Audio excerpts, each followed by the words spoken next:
ध्यान दीजिएगा दोस्तों, आज मैं आपको मणिपुर के 4 ऐसे फैक्ट बताऊंगी जिन्हें देखने के बाद नकली राष्ट्रवादी सरकार और उसके नकली राष्ट्रवाद को आप समझ पाएंगे।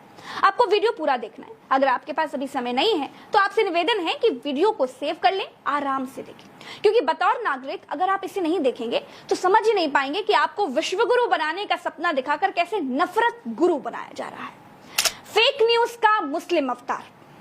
गोदी मीडिया ये अच्छे से जानता है कि मणिपुर की घटना पर एक हो चुके भारत को हिंदू और मुसलमान करके ही बांटा जा सकता है। गिद्ध गोदी मीडिया मणिपुर पर झूठा मुसलमान एंगल खोज करके ले आया और बताया कि मणिपुर के वायरल वीडियो में अब्दुल को गिरफ्तार कर लिया गया है।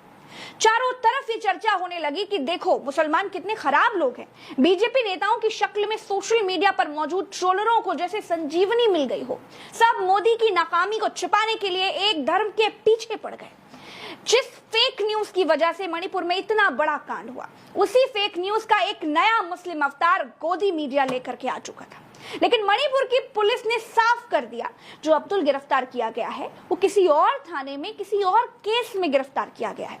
फिर क्या था, एएनआई को ट्वीट डिलीट करके भागना पड़ा। लेकिन किसी मुसलमान को मणिपुर का जिम्मेदार बताकर अपने पिताजी को बचा लेने वाले अब भी ये फेक न्यूज फैला रहे हैं। मणिपुर में हुई हिंसा को ना रोक पाने का जिम्मेदार अब्दुल नहीं है, गोदी मीडिया के अब्बा हैं। लेकिन अपने अब्बा से सवाल पूछने के बजाय ये किसी अब्दुल की तलाश में है जिसे बलि का बकरा बनाया जा सके। कारगिल में देश को बचाने वाला सैनिक अपनी पत्नी को नहीं बचा पाया। दोस्तों, मणिपुर का जो वीडियो वायरल हुआ उसमें एक औरत उस सैनिक की पत्नी थी जिसने कारगिल की लड़ाई लड़ी थी। वो भारत की रक्षा के लिए सीमा पर अपना 56 इंच का सीना ताने खड़ा रहा। वो देश की रक्षा करता रहा, लेकिन देश उसकी पत्नी की रक्षा नहीं कर पाया। देश उसकी बहन की रक्षा नहीं कर पाया। देश उसके परिवार की रक्षा नहीं कर पाया। कितनी शर्मनाक बात है कि सैनिक ये समझकर सीमा पर खड़ा रहा कि दुश्मन देश के बाहर से वार करता है। दोस्तों, आप आंखें खोलिए और देखिए, जो राष्ट्रवाद के नाम पर आए थे, जो बेटी बचाओ के नाम पर आए थे, जो ना गुंडा राज ना भ्रष्टाचार के नाम पर आए थे, वो सिर्फ सरकार बचा रहे हैं, अपनी भी बचा रहे हैं और मणिपुर वालों की भी बचा रहे हैं। सैनिकों के नाम पर जो राजनीति करते हैं, सेना के नाम पर जो राजनीति करते हैं, उनकी खुद की डबल इंजन की सरकार में सैनिक के परिवार के साथ क्या हुआ, आप सोचेंगे ना तो आपकी रूह कांप जाएगी। अगर ये सच्चे राष्ट्रवादी होते तो 4 मई से लेकर 18 मई के बीच सैनिक के परिवार के साथ ऐसा घोर पाप करने वालों को ऐसा दंड देते ना कि कोई सैनिक के परिवार की तरफ देखने की हिम्मत 7 जन्मों तक नहीं कर पाता। लेकिन क्या किया इन नकली राष्ट्रवादियों ने, क्या किया, सब आपके सामने। अब जाकर इतनी बड़ी भीड़ में से 4 लोग गिरफ्तार हुए हैं, उसमें भी गोदी मीडिया ने मुसलमान एंगल ढूंढ लिया है। राज्यपाल के बयान से मोदी सरकार की बोलती बंद। मणिपुर की राज्यपाल अनुसुईया उइके के बयान ने मणिपुर की सच्चाई बयां कर दी है, पोल खोलकर रख दी है। राज्यपाल से ज्यादा मणिपुर का सच और कौन बता पाएगा, सोचिए। और जो राज्यपाल ने बताया है ना, उसे सुनकर सरकार को दस्ते लग गए हैं।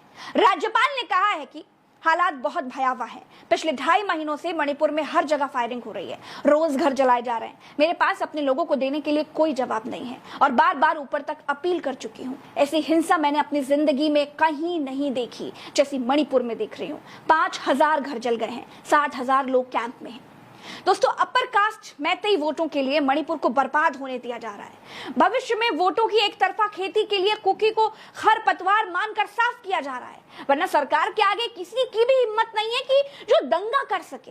डबल इंजन की सरकारों की नाक के नीचे ये खेल चल रहा है और सरकार चुप बैठी है। राज्यपाल का ये बयान नहीं है, बीजेपी सरकार के मुंह पर तमाचा है, बीजेपी सरकार के निकम्मेपन का पोथा है, जिसे गोदी मीडिया हिंदू मुसलमान करके दबा देना चाहती है। दोस्तों, टेलीग्राफ के सच से 56 इंच की छाती छलनी हो गई। इस अखबार को देखिए, इस अखबार का नाम द टेलीग्राफ है। नरेंद्र मोदी देश के प्रधानमंत्री होकर भी मणिपुर पर 79 दिनों के बाद बोले, और सिर्फ इतना बोले कि उनका हृदय क्रोध और पीड़ा से भरा है। ऐसा लग रहा था जैसे देश ने प्रधानमंत्री नहीं दार्शनिक चुना है। इसीलिए द टेलीग्राफ ने 79 मगरमच्छ बनाए और लिखा, दर्द और शर्म को 56 इंच की खाल भेदने में 79 दिन लग गए। 79 मगरमच्छ बनाए और आखिरी मगरमच्छ के आंख से आंसू निकाला। कहीं मोदी का नाम नहीं लिखा, लेकिन दुनिया ये समझ गई कि किसके लिए लिखा गया है। इस अखबार का पहला पन्ना जिसने भी देखा उसने इस अखबार की सच्चाई को सलाम किया, बस सच बोलने की इस हिम्मत को सलाम किया।